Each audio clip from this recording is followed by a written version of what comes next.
আমি যে ভিডিও করছি মানে মোবাইলে ভিডিও করছি, ভিডিও করে আবার ছাড়ছি। কোথায় ছাড়ছে? ফেসবুক পেজে ছাড়ছি।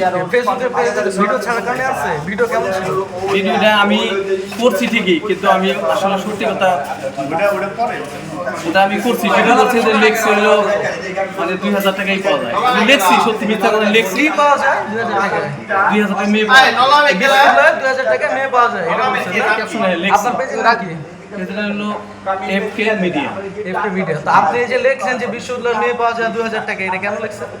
এটা আসলে আমি লিখছি, এটা আমি নিজেই লিখছি, সংখ্যা লিখছি, কিন্তু হয়তো আমার লেখাটা ভুল হয়েছে।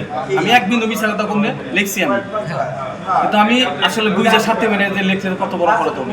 তেমন যখন একটা জিনিস করে তোর জ্ঞান থাকে। আমি ফেসবুক কখনো চালাই নাই, এই প্রথম খুলছি, হয়তো ভিউ হবে দিকে লিখছি, কিন্তু আমি বলতেছি আমার অনেক বড় অপরাধ হয়েছে। আপনার ফেসবুক পেজের নাম কি? নাম হলো এফকে মিডিয়া। আপনি এই ক্যাম্পাসে কতদিন আসছেন? আমি মাঝে মধ্যে আসি ঘুরতে। মাঝে মাঝে আসেন এবং মাঝে মধ্যে ভিডিও করেন। আর কি করেন? 3-4 দিন ভিডিও করছি। এই ব্যবসা কতদিন, মানে এই যে ভিউ ব্যবসা বা একটা মানুষের যেভাবে আপনি তারা ফেসবুকে নিয়ে এসে মেয়েদের যে ভিউ ব্যবসা করতেছেন কতদিন? এটা আমার পেজের কোনো 1 মাসের বয়স না, এটা ফেসবুক পেজে আমি নতুন খুলছি এটা। এটা আমি হইছে আমি আমার স্বীকার আমি অপরাধ। আমি তবে একটা সত্যি কথা, আমি কখনো করি না, আমি না বুঝে উল্টাপাল্টা লিখছি। আপনি ক্যাপশন ছাড়া আর কোনোভাবে টিচ করেন না মেয়েদের ক্যাম্পাসে? না, করেন তো। আপনার ভিডিওতে তাতেই আপনি মুখ দিয়ে কথা বলতেছেন। হয়তো এটা বয়েজে মনে হয়। হ্যাঁ, বয়সে তো বড় কথা বলতেছেন। কিন্তু আমি তো আমার আর কোন ক্যাম্পাসে যান? না, শুধু এটা আমার ফ্যাক্টরির কাছে রেখে আমি কোন ফ্যাক্টরিতে জব করেন? এই যে গ্লোবালে। গ্লোবালে? জি। তাই ওখানে জব করেন আর তারপরে সেখানে মেয়েদের ভিডিও করেন? 5টা ছুটি হলে আমি একটু হাঁটি বা ভিডিও করি, মিথ্যা কথা বলি না। তার মানে আপনি গ্লোবালে জব করেন, তারপর গণবিশ্ববিদ্যালয়ে এসে মেয়েদের ভিডিও করেন, এই তো? মাঝে মাঝে করি। মাঝে মধ্যে করেন। আপনি তো শুধু গণবিশ্ববিদ্যালয় না, গণবিশ্ববিদ্যালয়ের বাইরে বিভিন্ন পার্কে দেখলাম যে আপনি ওভারব্রিজের উপর থেকে মেয়েদের ভিডিও দেন। 22 মাইল ওভারব্রিজ আছে। অনেক সময় ভিডিও পাই, যদি এটা ভিউ হয়। তাহলে আপনি আপনার ভিউয়ের জন্য এভাবে মেয়েদের উপস্থাপন করবেন, তাই তো? এখন আমি যারা বলছি এটা সত্যি। কি সত্যি? এই যে এই ভিডিও করছি শুধুমাত্র ভিউয়ের জন্য। ভিউয়ের জন্য। আর কোথাও করেন না? এর আগে আপনি কোথাও ধরে রাখেন না? না, আমি আসলে বলছি মাত্র 1 মাসও হয় না।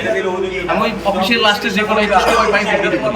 বহু বছর সংখ্যাটা আমার শিক্ষা দেন। আমি মৃত্যুর আগ পর্যন্ত কইলাম। আমি তো এমনি যদি কোনোদিন শরীরে যদি ডিপ্রেশন কোনোদিন যদি আমার একটাই দোষ পায়, আমি সচক্ষে লাগবো। এখন আপনার যে ছেড়ে দিবে, পরবর্তীতে কোনো ইস্যুস হলে সত্যদায়ী আমাদের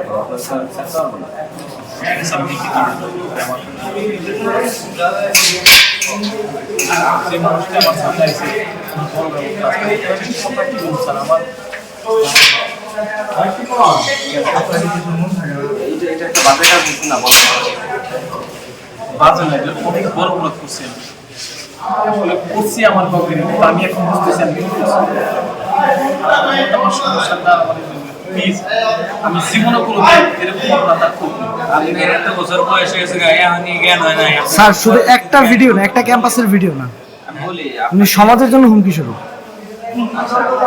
আমি বলি এখন আপনাকে এইভাবে আমরা তো ছেড়ে দিলে পরবর্তীতে আপনারা একটা কিছু করেন, যদি বলেন আমরা এটা করছি আপনার প্রতি, তখন কি হবে? ছাড়ে না পরে আমাদের উপর আসবে। এটা অবশ্যই যদি কোনো কিছু করি এর দরকার আমার উপর।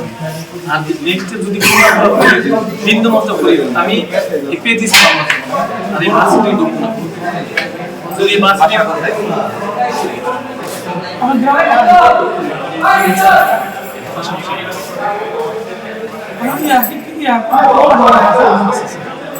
শিক্ষিত মানুষ আপনি যদি যান সেটা পুরো কথা হচ্ছে নিজের জীবনের জন্য হুমকি স্বরূপ। আবার এখন বর্তমানে আমাদের সোসাইটি বিশ্ববিদ্যালয় রেস্ট্রিক্টেড, আপনি এখানে আসেন ভিডিও করতে, যেই হেডলাইট দিয়েছেন এইগুলোকে আপনি একটা অসুস্থ মস্তিষ্কে মনে দিতে পারেন।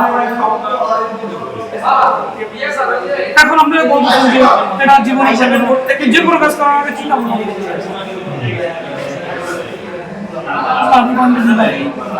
সোসাইটির অবস্থা একটা বড় মব হয়ে গেলে আপনার বাঁচাইতে পারতাম, কত ভালো ছিল। হিসাবে কিছুই করেন মানে কিছুই সত্যি আমার মারতে যাবে। আমি বলছি যদি আমি কোনোদিন যদি শরীরটা আমার যদি কোনো অপরাধ কোনোদিন পান রমাইন অপরাধ তাই আমি যাবো। আমরা মেরে ফেলার লোক না, মানুষের যদি আমার আমি বলছি আমি ক্ষমা চাইছি এখানে আমরা শিক্ষক বিশ্ববিদ্যালয়ের স্টুডেন্টদের আমরা কাউকে মত বা কাউকে মারার জন্য আমরা শিক্ষা দিই না। ওরা কেন আইন হাতে তুলে নিব? আপনি বিশ্ববিদ্যালয়ে এসে আইন ভঙ্গ করছেন, ওরা জাস্ট আপনাকে আনছে, আপনাকে জিজ্ঞাসাবাদ করতেছে। আপনাকে যদি ওরা মানতে আপনি এখানে থাকতে পারতেন না, তাহলে তো আপনি তো হসপিটালে থাকতেন। সো আপনি এই সব স্যার আমার ভুল হয়েছে, আমি কোনোদিন এগুলো করবো না। মৃত্যুর আপনার আইডি কার্ড আছে তাই তো? হ্যাঁ মোবাইলের মধ্যে আইডি কার্ড আছে। এখন কি এই যে সোহেল ভাইয়ের জামানায় চললে সোহেল ভাই জামিনদার হবে, জিম্মাই নিবে? হ্যাঁ, আমি আমার যত বড় আছে সোহেল ভাই বললে আপনাকে বলছেন যে স্যার যে আপনাকে তো আমরা জিম্মা সহ স্যার জিম্মা দিন স্যার উনি কি আপনার আপনার মানে জিম্মাদার হিসেবে নেবে? আপনি এরকম আপনার কি মনে হয়? আমরা এভাবে ছেড়ে দিতে পারবো না, পরের তো ইস্যু ঠিক আছে, তাহলে বিষয় বিশ্ববিদ্যালয়ের নারী শিক্ষার্থীরা ও আমাদের বিশ্ববিদ্যালয়ের একজন সাংবাদিক সমিতির একজন সদস্য রাফা কালকে হচ্ছে আমাদের একটা লিঙ্ক দেয়, ইভেন তার ফেসবুক আইডিতে এটি পোস্ট করে যে আমাদের বিশ্ববিদ্যালয়ের মধ্যে একটি লোক ঢুকে তার অফিসিয়াল ফেসবুক পেজে বিশ্ববিদ্যালয়ের নারীদের কটূক্তি করে পোস্ট করে, ইভেন হচ্ছে খুবই আজে বাজে ক্যাপশন লিখে সেখানে পোস্ট করে। আপনাদের যদি আমি দেখাই, এইখানে লেখা আছে ভার্সিটির মেয়ে কত সুন্দর, 2000 টাকা ফোন লাইক, আল্লাহ মাফ করুক। এটা হচ্ছে ভার্সিটির মসজিদের পিছনে। আর আরেকটা ভিডিও হচ্ছে এই এটা 22 মাইলে, এটা আমাদের ওরা কিন্তু আমাদের বিশ্ববিদ্যালয়ের শিক্ষার্থী 22 মাইল গেটে ওভারব্রিজে দাঁড়িয়ে মেয়েদের নিয়ে কটূক্তি করে কথা বলে, আবার সেটা ফেসবুকে পোস্ট করে।